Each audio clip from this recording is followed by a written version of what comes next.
VOE60 আজকের পর্বে আপনাদের সবাইকে স্বাগত জানাচ্ছি। আহসানুল হক। চলুন জেনে নেওয়া যাক আমেরিকার প্রধান কিছু খবর। মঙ্গলবার গাজায় মানবিক যুদ্ধবিরতির আহ্বান জানিয়ে জাতিসংঘের আনা প্রস্তাবের বিরুদ্ধে যুক্তরাষ্ট্র ভোট দিয়েছে। সাধারণ পরিষদে আনা ওই প্রস্তাবের পক্ষে 153টি দেশ ভোট দেয়। 10টি দেশ বিপক্ষে এবং 23টি দেশ ভোট দেয়া থেকে বিরত থাকে। যুক্তরাষ্ট্র এবং ইসরায়েল বলছে, যুদ্ধবিরতি হলে তা হামাসকে সুবিধা করে দেবে। প্রেসিডেন্ট জো বাইডেন সতর্ক করে বলেছেন, যুক্তরাষ্ট্র ইউক্রেনকে আরও সাহায্য না করতে পারলে রাশিয়ার প্রেসিডেন্ট পুতিন এবং বিশ্বের অন্য সব আগ্রাসী শক্তিশালী হবে। যুক্তরাষ্ট্রের অভিবাসন নীতি এবং সীমান্ত নিরাপত্তা নিয়ে কংগ্রেসে বিতর্কের কারণে ইউক্রেনের সাহায্য আটকে আছে।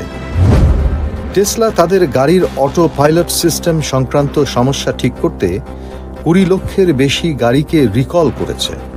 National highway traffic safety administration এই বিষয়ে 2 বছরের বেশি সময় ধরে টেসলার তদন্ত করছে। VOE60 আজ এ পর্যন্তই। আহসানুল হক, ভয়েস অব আমেরিকা, ওয়াশিংটন।